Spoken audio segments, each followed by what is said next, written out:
more thorough investigation and correction of potential hazards, and greater long-term safety in the workplace.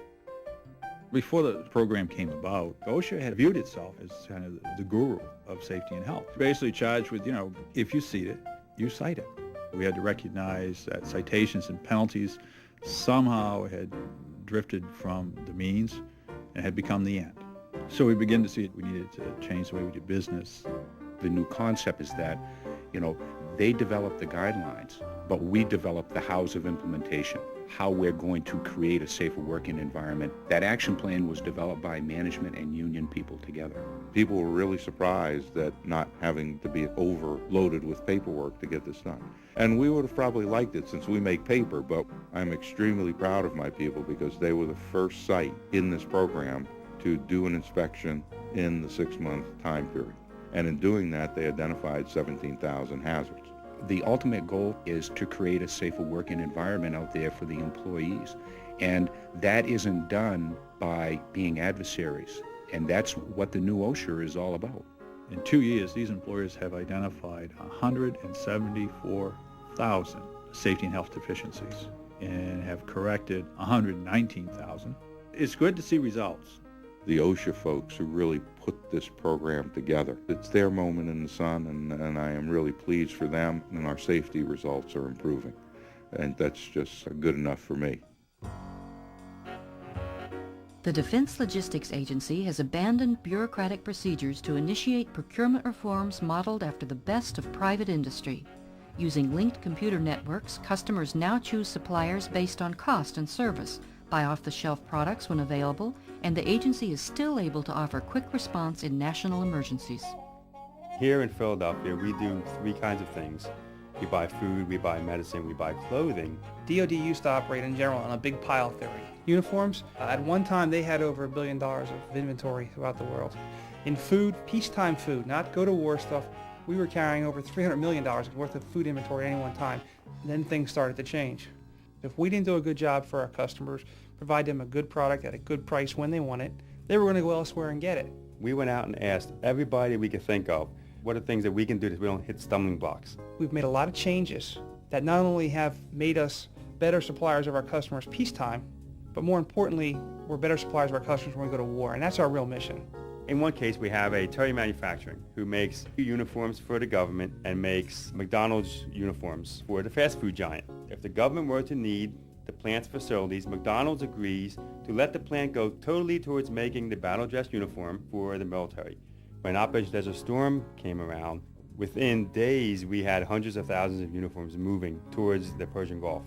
Through all of our major programs here, we're saving hundreds of million dollars for the Defense Department in the price of the product, in the distribution system, at the customer's level with his own warehousing people.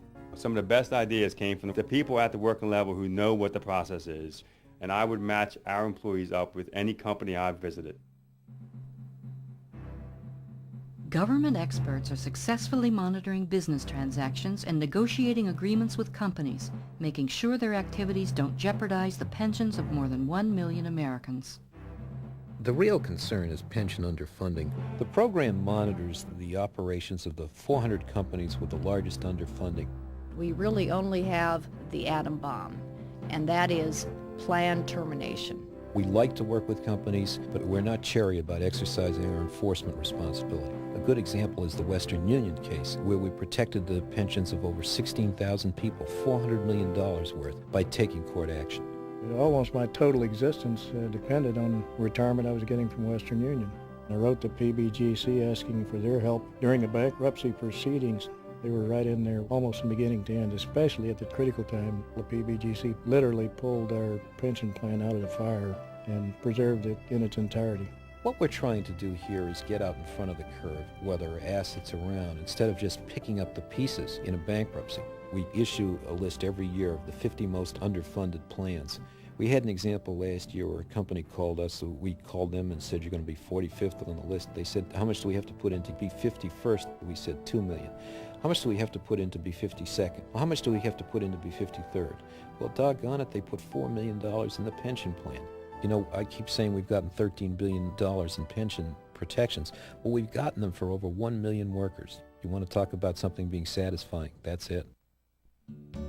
As it pursues its obligation to deport illegal aliens, the U.S. Immigration and Naturalization Service in Dallas has transformed its relationship with employers by assisting them to find legal replacement workers, and at the same time help welfare recipients and other unemployed citizens and legal residents get jobs.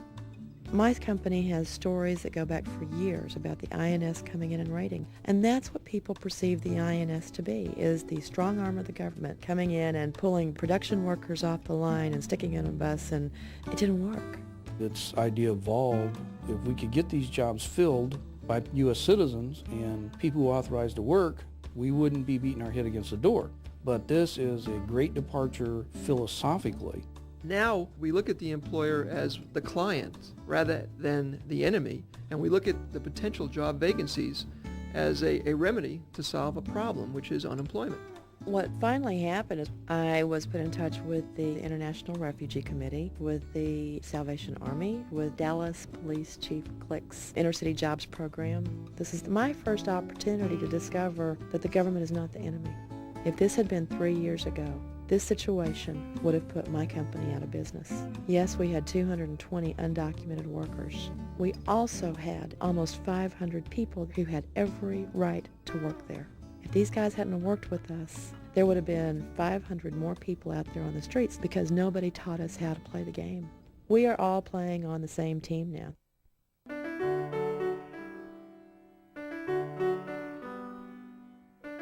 I would like to change the world. God knows I would. And I figured it only takes one person. And then I said, well, why can't that person be me?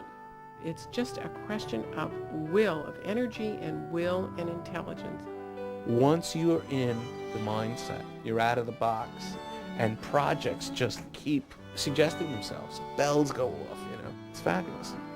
We have committed ourselves to the notion that the reinvention of government is not something you do just once. It's something that you do forevermore, every day.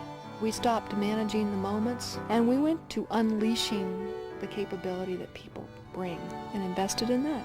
And that's what the people did here, every single one of them.